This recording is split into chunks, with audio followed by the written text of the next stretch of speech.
Kami pun, ya pun, yang terhormat Bapak Kepala Kejaksaan Negeri Pransewu adalah mewakili, yang saya hormati Kepala Disnaker Kabupaten Pransewu, Kepala Dinas Pemberdayaan Masyarakat PON Kabupaten Pransewu, Bapak Kepala BPJS Kesehatan Cabang Bandar Lampung, serta Bapak Ibu beserta forum yang berbahagia.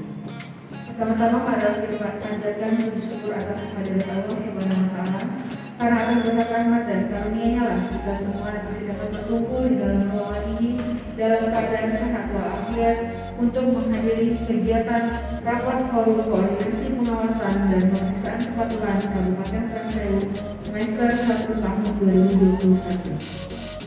Selanjutnya acara pertama yaitu pembukaan. Marilah kita buka acara pada hari ini dengan bersama-sama mengucapkan lafaz basmalah.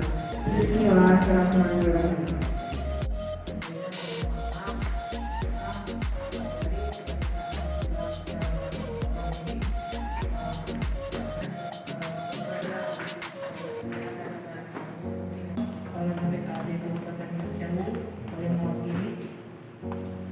Jaksa Pengacara Negara Kejaksaan Negeri Pransewu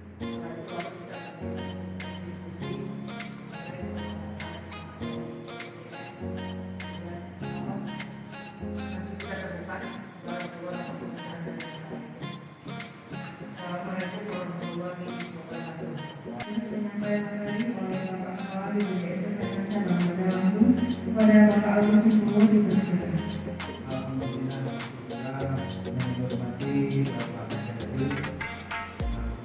Ketua Forum Koordinasi Pengawasan Pemeriksaan Kepatuhan dan kami hormati PNP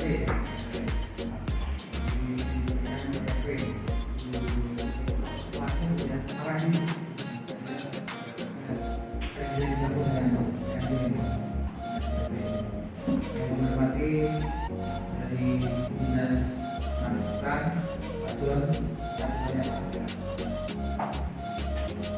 menghormati dari BPKBTSP Putra Pengasihan menghormati dari Sekretaris BPKI Pak Mendy yang menghormati dari jajaran jajaran Presiden. Terima kasih dari CPN terus dari teman-teman divisi kesehatan jadi kabupaten dan teman-teman kabupaten desa kalau itu hadirin ikut dalam kegiatan untuk koordinasi wasik patuhan untuk tahun 2021.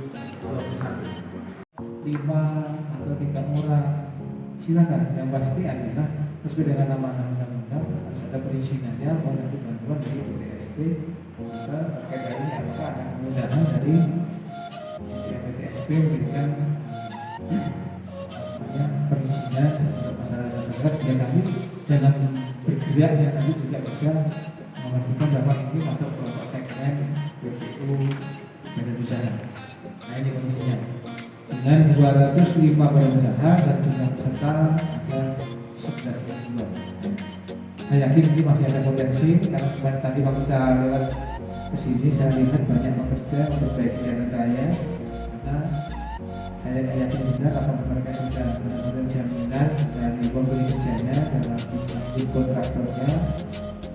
Mungkin itu perlu kita lihat juga, maka kita melihat kondisi itu bisa maksimalkan. Di samping itu Bapak Ibu sekalian, kami laporkan juga di sini melaporkan terkait peralihan KPDesa. Ini adalah kondisi kesertaan untuk kepala desa dan perangkat desa di wilayah Kabupaten Pransewu. Nah, kami laporkan di sini pada pencatatannya harus tercatat seperti mekanisme usaha sudah didaftarkan dan harus segera dibayarkan.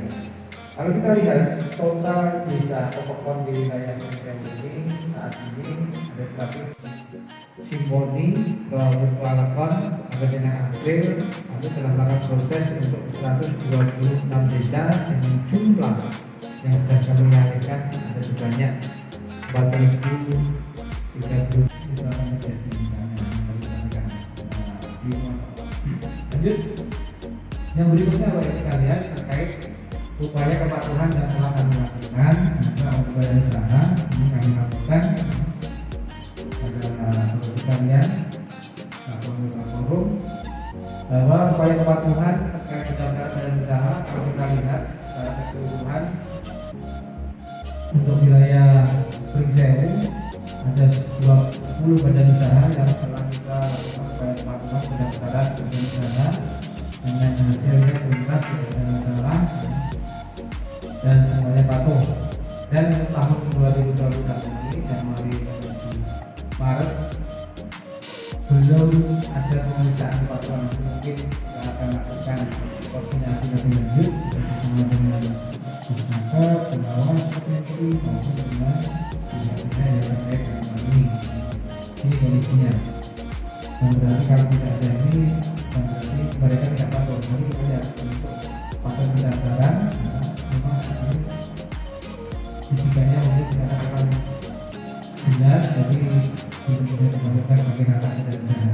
Lanjut, sedangkan untuk kepatuhan terkait penyampaian data sudah itu kami laporkan di sini tahun 2020 tidak ada pemeriksaan, namun di tahun 2021 ini Januari sampai Maret ini ada sekitar 3 badan usaha yang telah melakukan pemeriksaan kepatuhan dan semuanya sudah patuh. Kemudian ini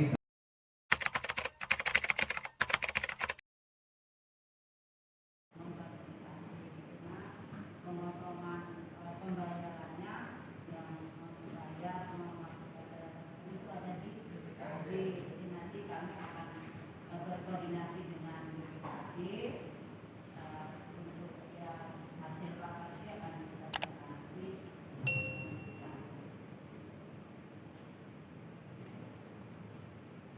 Kalau terkait untuk dinas PTSP, jadi kami ini sudah melakukan koordinasi dengan dinas PTSP terkait badan usaha yang sudah izin atau belum. Jadi waktu itu sempat ada kami minta data itu, cuma memang agak lama kami terima. Setelah kami terima data itu, walaupun istilahnya belum ada MOU dengan dinas PTSP, tetap kami tidak lanjuti dengan kami mengundang badan usaha tersebut. Dan awalnya kami pada saat mereka datang kami menanyakan mengenai masalah surat menyerah dokumen perizinan mereka. Tempat ada data yang kami terima itu di situ diterangkan bahwa dokumen ini belum ada. Tapi ternyata begitu pemilik badan usaha datang, dokumen izin perusahaan itu sudah lengkap. Jadi tolong nanti di update lah istilahnya. Jangan orang sudah istilahnya sudah sesuai prosedur, sudah mengusahakan perizinan itu supaya ada, tapi data kalian nggak ada. Takutnya nanti yang ada ya kayak kemarin itu kami mengundang mereka sempat ada malu juga gitu. Oh ya istilahnya orang nggak salah kok kami undang gitu. Jadi pertama itu tolong datanya diupdate. Dan ada juga yang memang belum ada ya usahanya, dia langsung kami langsung sarankan untuk dinas PTSP untuk segera memproses izin usaha tersebut. Jadi terkait juga dengan nantinya untuk badan usaha yang masih ada masih tidak patuh ini, tolong kerjasamanya nanti untuk dinas PTSP supaya istilahnya memperingatkan kepada badan usaha ini agar misalnya kami pada saat kami melakukan pemanggilan tolong segera datang. Terus Mas Adit, ya saya cuma menambahkan ya, karena ada tunggakan kita dengan BPJS ini terkait PT Tamro, ya sampai sekarang nggak patuh tuh. Nah, Saya cuma meneruskan apa yang ada ditampilkan di slide tadi, bahwa kita ini kan masa pelaksanaan SKK ini sudah hampir berakhir nih. Ada klausul tadi disebut itu pencabutan surat izin usaha segala macam itu. Dan ini kayaknya Pak Kajar itu dia tertarik mau litigasi dengan Tamro itu. Nah, jadi persoalannya untuk membatasi supaya PFPSP tidak menjadi salah. Saya hanya mengingatkan aja supaya izin saran hormat kami dengan Pak Kadis segera MOU dengan kita PFPSP, sehingga nanti PFPSP tidak menjadi bagian yang terbuka. Kalau sudah ada MOU, kalau dia belum ada MOU, dia bisa menjadi bagian yang terbuka atas keteledoran yang dilakukan PT Tamro ini. Seperti itu. Sudah pernah kita kirim surat sebenarnya ke PFPSP MOU, karena kita mau ada penerbitan badan usaha yang, karena kan SKK yang dari, bukan hanya dari BPJS yang kita terima ini. Jangan sampai kejadian kayak dengan instansi samping BPN tuh, hampir ada litigasi. Diminta tolong supaya segera dibuat MOU ya, Mas Adit ya.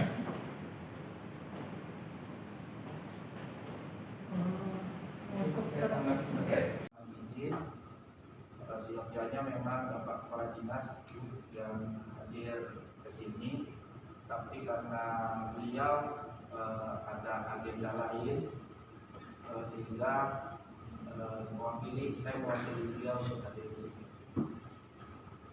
Mungkin pertama nanti akan kami tindak saran dari Ibu tadi. Yang pertama terkait data perizinan di Aceh.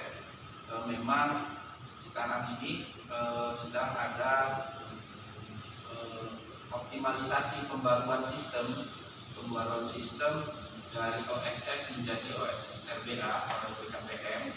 Nanti di OSS RBA itu data badan usaha dan lain sebagainya itu bisa diakses secara terbuka. Itu memang kemudahan investasi kita. Nah, kemudian terkait dengan yang kedua tadi, MOU dengan kejaksaan itu nanti setelah saya sampai dari sini akan saya sampaikan kepada pimpinan kami terkait dengan tindak lanjut MOU dengan kejaksaan. Tentunya akan kami konsultasikan juga kepada bagian hukum, karena untuk internal pemerintah daerah Kabupaten Kepulauan Seribu MOU itu dikoordinasikan atau dikoordinir oleh bagian hukum, karena kan di bagian hukum ada kasubag hukum ya, itu yang kasubag terkait dengan kerjasama. Artinya lebih baik manakala MOU-nya itu tertuang di bagian hukum secara resmi dan sifatnya nanti ke kita itu hanya SKK sebagai khusus. Kemudian yang ketiga terkait pencabutan izin usaha PT Tamro, ya mungkin sama-sama kita ketahui bahwa dalam aturan yang merupakan pencabutan izin usaha, apalagi di amanat Undang-Undang Nomor 11 Tahun 2020 Undang-Undang Cipta Kerja, bahwa memang pencabutan izin usaha itu cuma bisa dilakukan oleh dua hal. Yang pertama, putusan pengadilan, kemudian yang kedua dia adalah rekomendasi ombudsman. Mungkin nanti betul kata Bapak tadi, dapat menggunakan kerja ombudsman atau nanti di pengadilan, maka karena memang kita berperan aktif dalam rangka pertanggungjawaban dan lingkungan yang dilakukan oleh perusahaan. Sekaligus mungkin dalam kesempatan ini memberikan masukan kepada teman-teman BPJS, tanggapan tadi disampaikan oleh Bapak Kepala Cabang terkait optimalisasi rekrutmen pesertaan. Ya tadi sama-sama kita ketahui bahwa terkait dengan Undang-Undang Cipta Kerja itu ada turunannya, ada PP nomor 5 tahun 2021 tentang perizinan berbasis risiko. Mohon izin menginformasikan bahwa di PP tersebut itu perizinan dibagi menjadi 3, ada berisiko tinggi, kemudian ada beresiko rendah menengah, rendah sedang, dan dia ada beresiko rendah. Tadi sempat disampaikan bagaimana jika UMKM agar optimal pesertaannya, gitu ya Pak ya, karena memang data di pemerintah Kabupaten Gunung Sewu perizinan UMKM ini yang tidak dapat terpenuhi. Berdasarkan PP tadi nomor 5 2021 bahwa perizinan beresiko rendah itu hanya wajib mendaftar, artinya dia dari rumah saja mendaftarkan izin usahanya di OSS itu langsung bisa efektif atau aktif atau berlaku di usahanya. Berdasarkan hasil rapat ini nanti akan kami bawa ke forum pada saat rapat koordinasi Badan Koordinasi Penanaman Modal di lintas kementerian. Kami akan memberikan masukan bahwa BKPM selaku admin OSS kiranya dapat memberlakukan NPWP itu sama seperti pesertaan BPJS. Artinya memang wajib gitu kan. Itu akan lebih baik manakala si pelaku usaha ini mau mendaftarkan usahanya melalui sistem OSS, oleh Single Solution, itu memang sudah diminta oleh admin atau oleh sistem di OSS itu salah satu syaratnya adalah nomor pesertaan BPJS. Ini juga kita minta bantuan Bapak juga sebaiknya memberikan masukan ke kementerian ke badan di pusat sana untuk berkoordinasi dengan BKPM sehingga nanti ke depannya sama halnya seperti NPWP itu Pak, NPWP itu mereka bisa buka gerai di PTSP. Di pelayanan publik ini adalah seluruh proses perizinan, baik itu dari Kemenag, baik itu dari BPM, itu akan terintegrasi di satu tempat. Nah, begitu terintegrasi di satu tempat, termasuk nanti BPJS itu harus buka gerai di situ kan, artinya koordinasi itu mungkin akan lebih bagus manakala kita siapkan dari sekarang. Karena perda ini proses pembentukannya memang agak panjang dan rumit. Kami akan sampaikan usulan ini Pak secara tertulis nantinya itu kepada bagian hukum untuk mungkin mendapatkan kajian daripada bagian hukum terkait dengan status daripada perda ini. Walaupun sebaiknya peraturan daerah ini dimotori pertama oleh OPD teknis terkait Pak. Iya. Terima kasih. Menurut bagian hukum kemarin MOU yang ada di mereka itu terkait dengan MOU sekretaris daerah. Jadi bukan ke OPD-nya. Jadi kalau OPD itu kalau ada sebuah giat yang MOU lagi. Oh, berarti itu. Makanya ini sudah kita lakukan, ada MOU dengan pemerintah, dengan dinas kesehatan, sudah ada MOU-nya. Nah, kita tinggal di PMPTSP sudah pernah kita bahas waktu itu. Nah, kenapa dengan PMPTSP ini harus ada MOU? Bukan harus sih, kalau bisa ada MOU. Kaitan dengan pelaksanaan dari SKK yang kita terima. Seperti tadi yang disampaikan bahwa pembubaran sebuah badan usaha itu kan ada melalui mekanisme pengadilan dan ombudsman.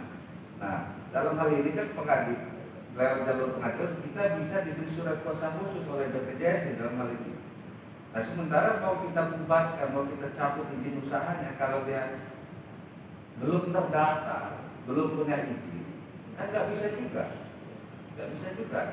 Makanya perlunya ada MOU bagaimana kita mengemas sebuah langkah sehingga dalam pelaksanaannya tidak terjadi benturan antara kebijakan dengan kebijakan, adanya perbenturan peraturan perundang-undangan dengan kebijakan.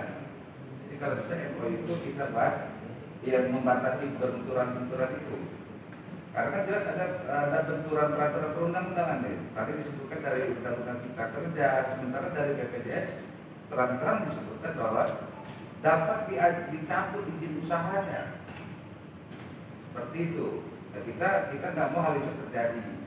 Jadi ada benturan sebuah peraturan perundang-undangan yang mengcover JKN ini dan yang diatur di Cipta Kerja tadi. Jadi itu dilakukan.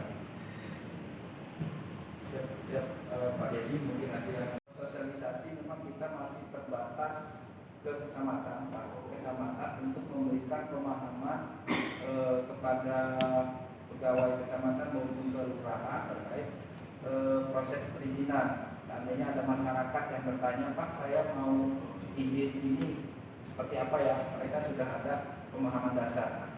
Untuk di tahun ini, Pak, insya Allah kita dapat dana alokasi khusus dari kementerian, dari Badan Pengelolaan Modal.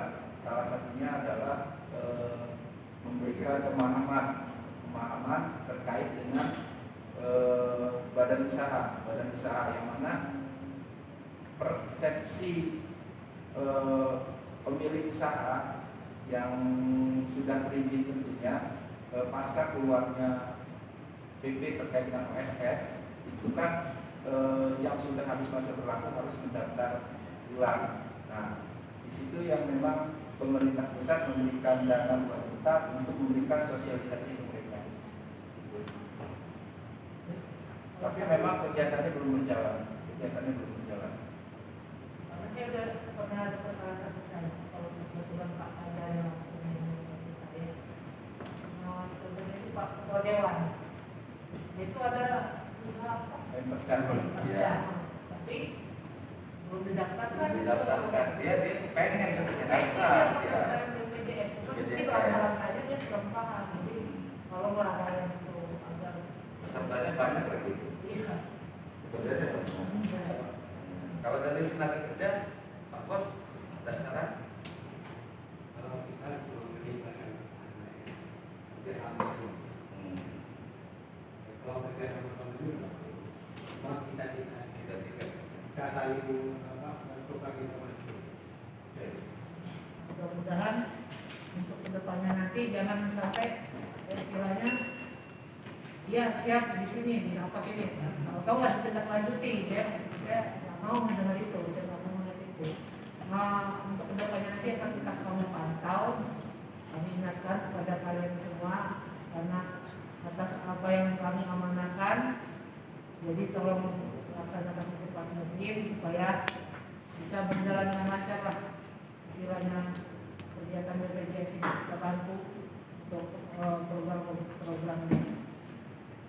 Saya rasa cukup sekian dari saya. Wassalamualaikum warahmatullahi wabarakatuh. Waalaikumsalam.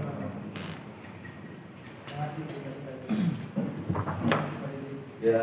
Demikianlah acara kita pada hari ini. Semoga apa yang disampaikan pada hari ini dapat bermanfaat buat kita semua. Marilah kita tutup acara pada hari ini dengan bersama-sama mengucapkan lafaz hamdalah. Alhamdulillahirrahmanirrahim.